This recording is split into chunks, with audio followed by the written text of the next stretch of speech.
If there's one thing we've learned about business and life, it's that people are the X factor. They constantly surprise us, both in amazing ways and not so much. We're Ben and Syya, and welcome to the Gnaw on This Business Bites podcast. This show is all about real life things we all deal with every day, how they relate to business, and how to make some sense out of our daily chaos. Welcome to the show.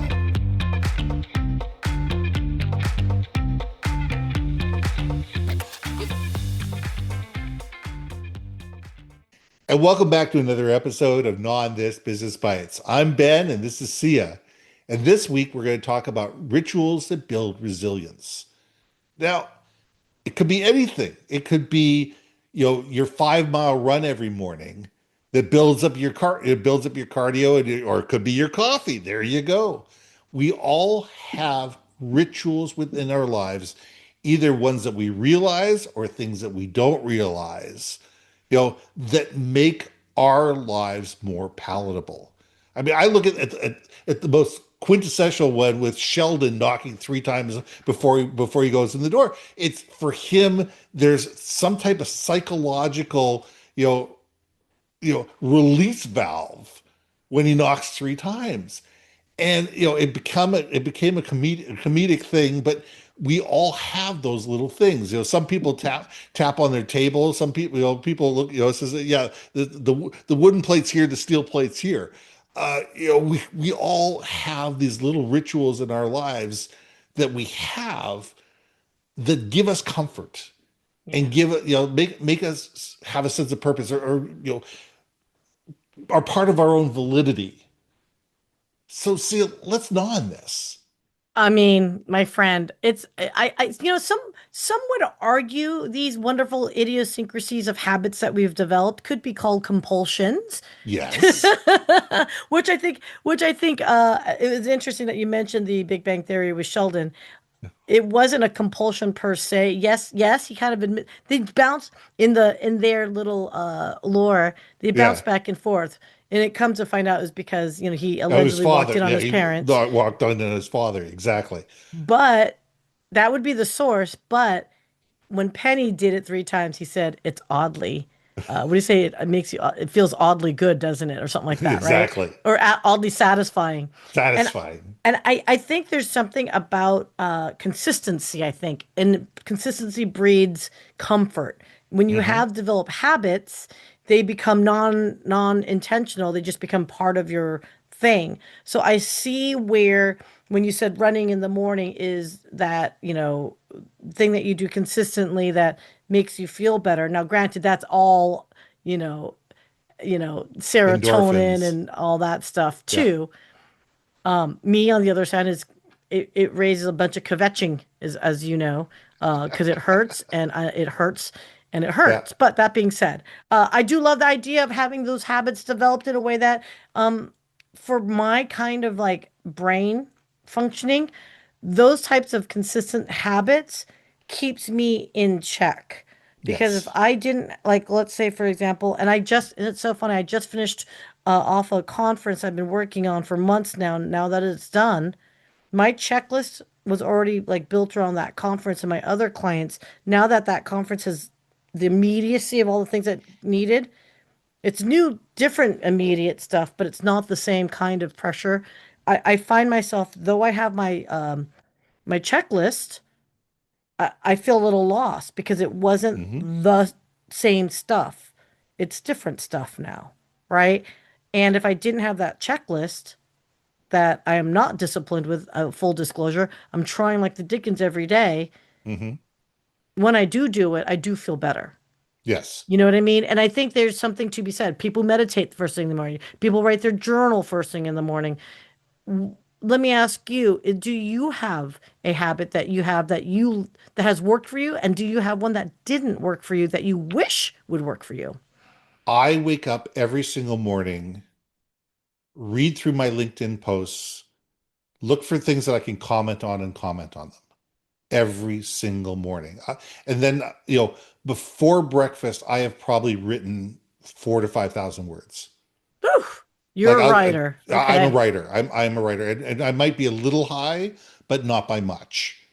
I'm one of these people that when I write, it's not ha ha ha, that was funny. It's paragraphs. And this is why, and this is what I'm thinking, and this is, how I believe. And for me, it grounds me first thing in the morning.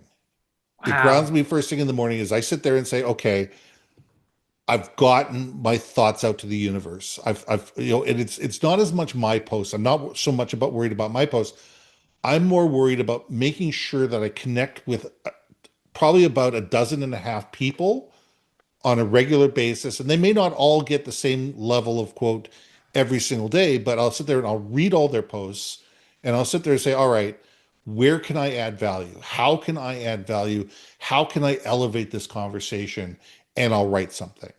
Got And it. for me, that's when I do that, I have the sense of accomplishment that takes me throughout the entire day. I love Because that. all of a sudden I've set myself up for success and I've engaged my brain long before the first coffee hits my soul. And it's just one of those things. And it drives my wife crazy because she wakes up every morning and she sees me and my lazy boy with my phone, and she goes, "What are you doing? Playing Candy Crush?" I go, "No."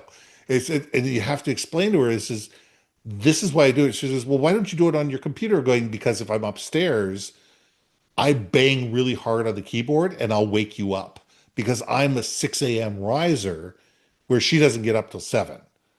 So I need to Ah, be downstairs and quiet and productive, and be able to be useful in my own mind before that. Now, things that don't work out for me is that I have become a YouTube scroller.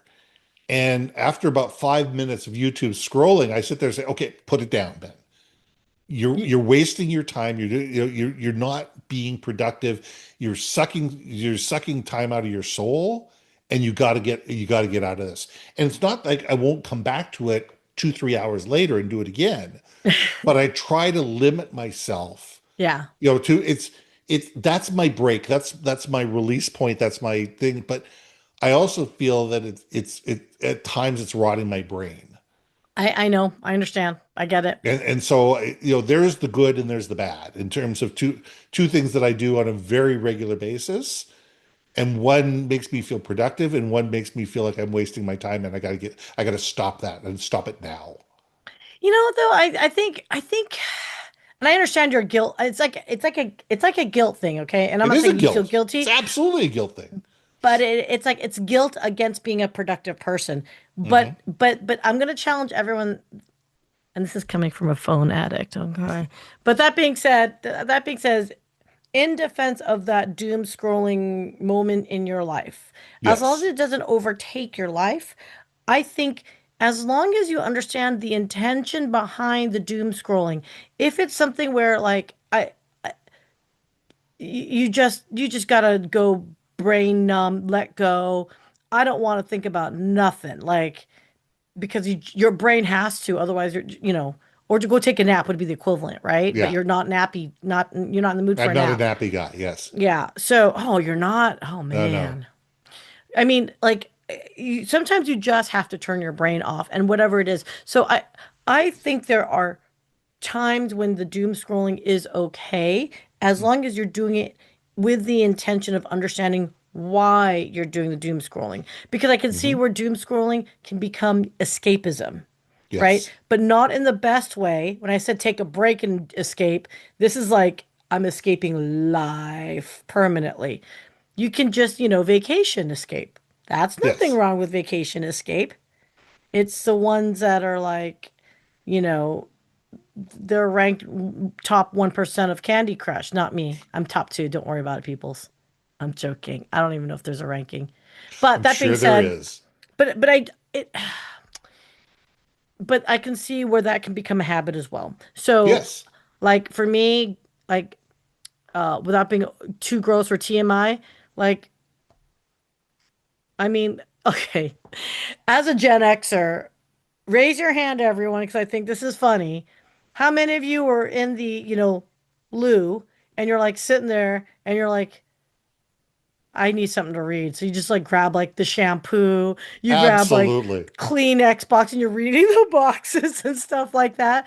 So I get the compulsion at times if you're in the, private happy space and you got your cell phone on, right? But it can't be something where you're in there for 45 minutes. A, that's not good for your body.